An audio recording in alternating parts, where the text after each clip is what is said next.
आज हम स्टडी करने वाले हैं diffusion, effusion, Graham's law of diffusion and demonstration of Graham's law of diffusion. Diffusion क्या होती है, इफ्यूजन क्या होती है, फिर हम ग्राहम लॉ को देखेंगे डिफ्यूजन के लिहाज से, और फिर इसकी डिमॉन्स्ट्रेशन करेंगे कि क्या वो जो ग्राहम लॉ कहता है वो सही है। डिफ्यूजन एंड इफ्यूजन, तो पहले हम देखते हैं डिफ्यूजन क्या होती है। According to kinetic molecular theory of gases, ये थ्योरी हम नेक्स्ट पढ़ेंगे लेक्चर में। तो इस थ्योरी के मुताबिक जो गैस के मॉलिक्यूल होते हैं वो हैप्पैज़र्डली रैंडमली हर टाइम मूव करते रहते हैं। According to kinetic molecular theory of gases, the molecules of gases move haphazardly randomly, बेतरतीब वो हर टाइम मोशन में होते हैं।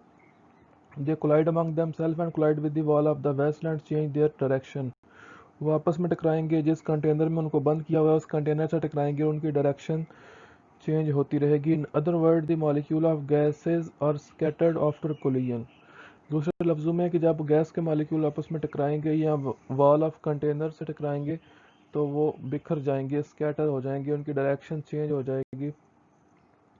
तो फिर हमारे पास डिफ्यूजन की डेफिनेशन क्या हुई, the spontaneous intermingling of molecules of one gas with another gas at a given temperature and pressure, कि गिवन टेम्परेचर और प्रेशर के ऊपर एक गैस का दूसरी गैस के साथ मिक्स अप हो जाना स्पॉन्टेनियसली, इसको हम कहते हैं डिफ्यूजन। और ये गैसेस तब तक आपस में मिक्स अप होती रहेंगी जब तक उनका पार्शियल प्रेशर हर तरफ सेम नहीं हो जाता। ये देखें, ये हमारे पास ऑक्सीजन है, कलरलेस है, ये हमारे पास नाइट्रोजन डाइऑक्साइड ब्राउन गैस है।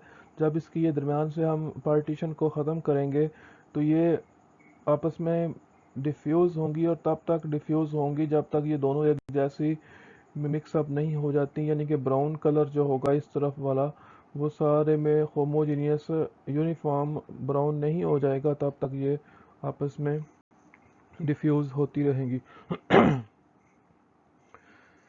जैसे ये एग्जांपल आपके पास, the spreading of fragrance of rose और a scent is due to diffusion, कि जब कोई फ्रेग्रेंस को खुशबू या सेंट आप लगाते स्प्रे करते हैं कमरे में, तो वो एक कॉर्नर में आप करेंगे तो वो उसके मॉलिक्यूल डिफ्यूज होते हुए पूरे कमरे तक चले जाएंगे। When two gases diffuse into each other they wish to make their partial pressure same everywhere, कि जब आप दो गैसेस को आपस में मिक्स करते हैं तो उनकी ये विश होगी कि वो तब तक डिफ्यूज होती रहे जब तक उनका partial pressure through out the container same नहीं हो जाता।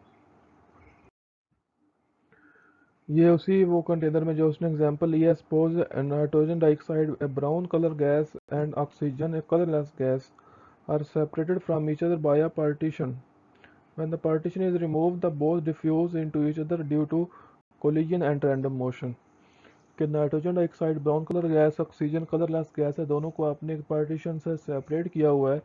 तो जैसे ही आप उस पार्टीशन को रिमूव करेंगे तो वो दोनों आपस में डिफ्यूज हो जाएंगी कोलिजन और रैंडम मोशन की वजह से, और आप देखेंगे कि जो ब्राउन कलर है वो पूरे कंटेनर में होमोजीनियसली फैल गया है। A stage reach when both gases generate a homogeneous mixture and partial pressure of both are uniform throughout the mixture, तो जब ये ब्राउन गैस और कलरलेस गैस दोनों को आप मिक्सअप करेंगे तो एक स्टेज ऐसे आएगी कि जहाँ पे उनका होमोजेनियस मिक्सचर बन जाएगा, और जो पार्शियल प्रेशर होगा दोनों गैसेस का वो पूरे मिक्सचर में थ्रू आउट आपके पास होमोजेनियस हो जाएगा। नेक्स्ट हमारे पास है effusion. The effusion of a gas is its movement through extremely small opening into region of low pressure, कि यहाँ पे उनकी कोलिजन की वजह से उनकी फ्यूजन नहीं होती, बल्कि उनकी मूवमेंट की वजह से वो हाई प्रेशर से लो प्रेशर की तरफ मूव कर जाते हैं मॉलिक्यूल्स वन बाय वन। जैसे देखें, the spreading of molecule is not due to collision but due to their tendency to escape one by one, कि वो एक एक एक करके हाई प्रेशर से लो प्रेशर, जब उनको रास्ता मिलेगा, मौका मिलेगा भागने का, तो हाई प्रेशर से लो प्रेशर की तरफ ये एस्केप कर जाते हैं, निकल कर भाग जाते हैं, जिसको हम कहते हैं effusion. The effusion of gas is its movement through a small extremely small opening into a region of low pressure, कि जैसे भी गाड़ी का, बाइक का टायर पंक्चर होता है तो टायर के अंदर गैस का प्रेशर काफ़ी ज़्यादा होता है, बाहर एटमॉस्फेयर में प्रेशर बहुत कम होता है। तो जैसे ही वो पंक्चर होगा उस रॉक से, उस स्मॉल एक्सट्रीमली स्मॉल होल से गैस के जो मॉलिक्यूल होंगे वो वन बाय वन बाहर निकल जाएंगे, एस्केप कर जाएंगे। तो ये जो होता है फिनोमिना, इसको हम कहते हैं effusion. Actually the molecule of gas are habitual in colliding with the wall of the vessel. तो ये हमने पहले भी देखा डिफ्यूजन में भी, काइनेटिक मॉलिक्यूलर थ्योरी के मुताबिक कि गैस के मॉलिक्यूल की हैबिट होती है कि वो आपस में टकराते रहते हैं, और जिस वेसल में हमने उनको इनक्लोज किया हुआ है उसकी वॉल्स के साथ भी वो कोलाइड करेंगे। तो ये उनकी प्रॉपर्टी है कि वो कांस्टेंट स्टेट ऑफ मोशन में होते हैं। When a molecule approach just in front of opening it enter the other portion of the vessel, कि जैसे ही वो उस स्मॉल होल के सामने आएगा तो वो उससे दूसरे पोर्शन में चला जाएगा जहाँ पे प्रेशर कम था। This type of escape of molecule is called effusion. जैसे ये देखें कि यहाँ पे आपने वैक्यूम क्रिएट किया हुआ है, प्रेशर कम किया हुआ है, यहाँ पे गैस फिल किया, प्रेशर ज़्यादा है, तो जैसे आप यहाँ पे होल करेंगे तो मॉलिक्यूल वन बाय वन इस वैक्यूम वाले कंटेनर में आना स्टार्ट हो जाएंगे। तो ये जो होती है escaping of gas molecule through a tiny hole is called effusion. Gas के मॉलिक्यूल्स की हाई प्रेशर से लो प्रेशर की तरफ एक स्मॉल होल की मदद से स्केपिंग जो होती है उसको हम कहते हैं इफ्यूजन। नेक्स्ट हमारे पास है ग्राहम्स लॉ ऑफ डिफ्यूजन, कि ये जो ग्राहम ने एक लॉ पेश किया था डिफ्यूजन के बारे में, वो क्या था? तो ग्राहम कहता है कि थॉमस ग्राहम इंग्लिश साइंटिस्ट था, उसने कहा कि रेट ऑफ डिफ्यूजन और effusion of gas is inversely proportional to the square root of its density. कि जो रेट होगा, स्पीड होगी डिफ्यूजन की या इफ्यूजन की किसी गैस की, वो उस गैस की डेंसिटी के स्क्वायर रूट के इनवर्सली प्रोपोर्शनल होगी eight constant temperature and pressure. कि अगर आप टेम्परेचर और प्रेशर को कांस्टेंट रखते हैं तो किसी भी गैस का जो रेट ऑफ डिफ्यूजन या इफ्यूजन होगा वो उसकी डेंसिटी के स्क्वायर रूट के इन्वर्सली प्रोपोर्शनल होगा। सिंपल वर्ड में अगर हम कहें तो जिसकी डेंसिटी ज़्यादा होगी उसका रेट ऑफ डिफ्यूजन और इफ्यूजन कम होगा, जिसकी डेंसिटी कम होगी उसका रेट ऑफ डिफ्यूजन इफ्यूजन ज़्यादा होगा। अगर इसको और ज़्यादा सिंपल करें तो जो हैवी गैस होगी वो स्लो डिफ्यूज़ करेगी, जो लाइटर हल्की गैसेस होंगी वो फास्टर डिफ्यूज़ करेंगे। ये देखें उस लॉ के मुताबिक रेट ऑफ डिफ्यूजन उसने कहा डायरेक्टली प्रोपोर्शनल 1/√d के, दूसरे लफ्ज़ में इन्वर्सली प्रोपोर्शनल है अंडर रूट ऑफ डेंसिटी के। Rate of diffusion is inversely proportional under root density of that gas at constant temperature and pressure. Rate of diffusion, अब हम प्रोपोर्शनलिटी का साइन ख़त्म करते हैं तो हमारे पास कांस्टेंट आएगा, के ऊपर लगाया नीचे वो अंडर रूट डेंसिटी होगी। रेट ऑफ डिफ्यूजन, ये जो डेंसिटी है यहाँ पे इधर आकर मल्टीप्लाई हो जाएगी, तो मल्टीप्लाई हुई इक्वल टू के। अगर रेट ऑफ डिफ्यूजन को हम सिंपल रेट लिख दें, आगे हम इसको सिंपल आर लिखेंगे, तो rate multiply under root density equal to constant. कहता है this constant is same for all gases when they are all studied at same temperature and pressure. कोई भी गैस आप ले लें, जब उसका टेम्परेचर प्रेशर सेम होगा तो उनका कांस्टेंट की वैल्यू सेम होगी। कहता है अब हम दो गैसेस लेते हैं, let's have two gases 1 and 2, उनका रेट है R1 R2, डेंसिटी है D1 और D2। अब हम यहाँ पे R1 लगाते हैं, यहाँ पे D1 गैस 1 के लिए, फिर R2, फिर यहाँ पे D2 गैस 2 के लिए। तो कांस्टेंट तो दोनों का K ही रहेगा अकॉर्डिंग टू ग्राहम्स लॉ।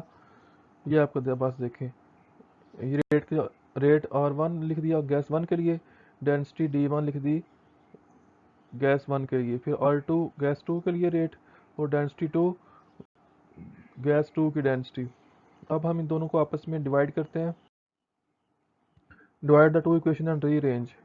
वह आपने इसको डिवाइड किया, रीअरेंज किया, तो आपके पास R1 ओवर R2, D2 और D1। इधर रेट 1, गैस 1 का रेट ऊपर है, उसकी डेंसिटी नीचे है, यहाँ पे गैस 2 का रेट नीचे है, उसकी डेंसिटी ऊपर है। तो ये थोड़ी सी ट्रिकी आपने फार्मूले को रखना होता है ताकि आपको ये याद रहे लिखते हुए, ये ना हो कि R1 ऊपर है तो D1 भी ऊपर लिख दें। तो ये आपको फार्मूला सही तरह से याद होना चाहिए। Since the density of a given gas is directly proportional to its smaller mass, Graham's law of diffusion can also be written as। ये देखें उसने जहाँ पे D2 था वहाँ पे उसने M2 कर दिया, जहाँ पे D1 था वहाँ पे उसने M1 कर दिया। डेंसिटी की जगह पे उसने मोलर मास कर दिया, क्योंकि डेंसिटी जो होती है वो M ओवर V होती है, density equal to mass over volume.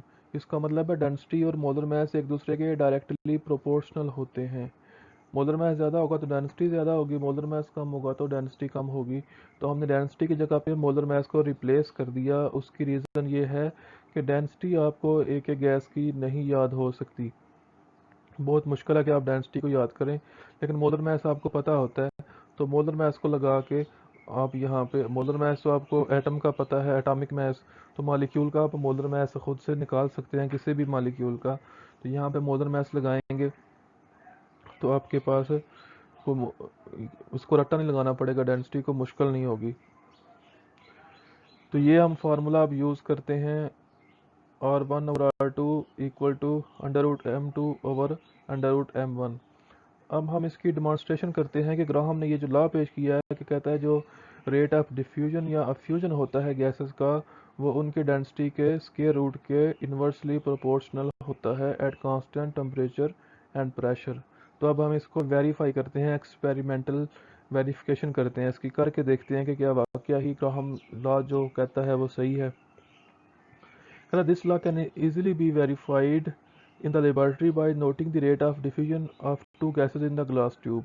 हम एक शीशे की ट्यूब लेंगे, उसमें हम दो गैसेस का देखेंगे rate of diffusion when they are allowed to move from opposite sides. तो ये आगे मैं आपको डायग्राम दिखाता हूँ इसकी, फिर आपको क्लियर होगा। Two cotton plugs soaked in HCl and ammonia solution are introduced in the open end of the 100 cm long tube simultaneously. कि हमारे पास 100 सेंटीमीटर क्यूब की लॉन्ग शीशे की ट्यूब है, उसके दोनों साइडों पे हमने कॉटन के साथ प्लग करके सॉक किया हुआ है, हमने गीला किया HCl के साथ, और दूसरी तरफ है अमोनिया के साथ। अब ये दोनों कॉटन हम उस ट्यूब के दोनों एंड से साइमल्टेनियसली टच कर देंगे। तो हमारे पास शीशे की ट्यूब होगी, उसके दोनों सिरों को हम, जो कॉटन की प्लग है, एक प्लग में हमने HCl को सॉक किया हुआ है, दूसरी में अमोनिया को, दोनों को साइमल्टेनियसली उन दोनों सिरों के साथ टच करेंगे। तो वो इनके जो वेपर होंगे वो उस ट्यूब में से आगे मूव करना स्टार्ट कर देंगे। तो जहाँ पे ये दोनों जाकर मिलेंगे वहाँ पे बन जाएगा अमोनियम क्लोराइड NH4Cl। तो वो वहाँ से सफ़ेद सिगरेट के धुएं की तरह डेंस वाइट फ्यूम बना देगा। तो आप देख सकेंगे शीशे की ट्यूब के अंदर, ग्लास ट्यूब में, कि वहाँ पे उनका दोनों का आपस में जंक्शन हो गया है, वहाँ पे दोनों का आपस में मिलाप हुआ है।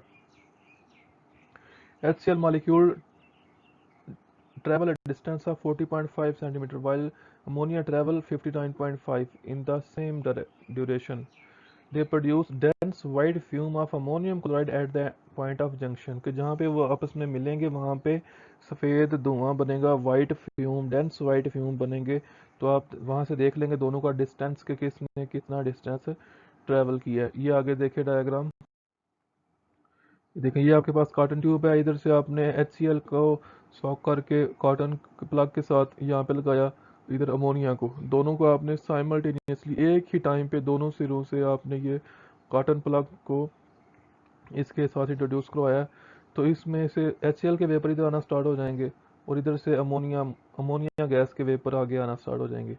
तो यहाँ पे इस पॉइंट के ऊपर आकर दोनों मिलते हैं, यहाँ पे दोनों मिलेंगे तो आपके पास यहाँ पे बन जाएंगे white fume of ammonium chloride, सफ़ेद डार्क गाढ़ा सफ़ेद धुआं आपके पास यहाँ पे बनेगा। जैसे सिगरेट का धुआं होता है इस तरह यहाँ पे आपके पास नजर आएगा। तो आप देखेंगे कि यहाँ पे दोनों मिले हैं। अगर यहाँ पे धुआं बनेगा इसका मतलब है यहाँ पे मिले हैं, लेकिन धुआं यहाँ पे बनता है, वो वाइट फ्यूम यहाँ पे पैदा होते हैं, तो वो यहाँ पे मिले आपस में। तो अब देखें इधर से डिस्टेंस कवर करें, इसका मेजर करें तो 59.5 अमोनिया ने किया और इधर से HCl ने 40.5। अब HCl ने कम क्यों किया और अमोनिया ने ज़्यादा क्यों किया? क्योंकि अमोनिया का मोलर मास कम है। नाइट्रोजन का कितना होता है? 14 और 3 17 इसका है। इधर देखें क्लोरीन का 35.5 है और ये 1 इसका 36.5। अब इसका 36.5 है और इसका 17 है, 17 है। तो ये फिर लाइटर गैस है, इसकी डेंसिटी कम होगी, इसका मॉलिक्यूलर मास कम है, तो ये ज़्यादा इसका रेट था, इसने ज़्यादा डिस्टेंस ट्रैवल किया। जिसका मॉलिक्यूलर मास कम था उसने कम डिस्टेंस ट्रैवल किया। तो ये हमने डिमॉन्स्ट्रेट कर लिया। अब इसको उस फार्मूले की मदद से प्रूव करते हैं। ये हमारे पास फार्मूला था, अमोनिया का रेट, अमोनिया का मोलर मैस, ये ऊपर नीचे है। इधर HCl का रेट, HCl का मोलर मैस, ये ऊपर नीचे इधर। अब इसमें वैल्यू पुट करें। अमोनिया का रेट कितना है आपके पास, 59.5 यहाँ पे रखें और 40.5 यहाँ नीचे HCl का रखें। अमोनिया का HCl का मैस 36.5 और अमोनिया का 17। ये आपके पास वैल्यू पुट कर दी है। इनको जब हम सिंप्लीफाई करेंगे कैलकुलेट करने के बाद, तो आपके पास 1.46 1.46। तो ये हमारे पास जो ग्राहम लॉ कह रहा था डिफ्यूजन के बारे में, वो हमने डिमॉन्स्ट्रेट कर लिया कि वो बिल्कुल सही कह रहा था। Hence the law is verified.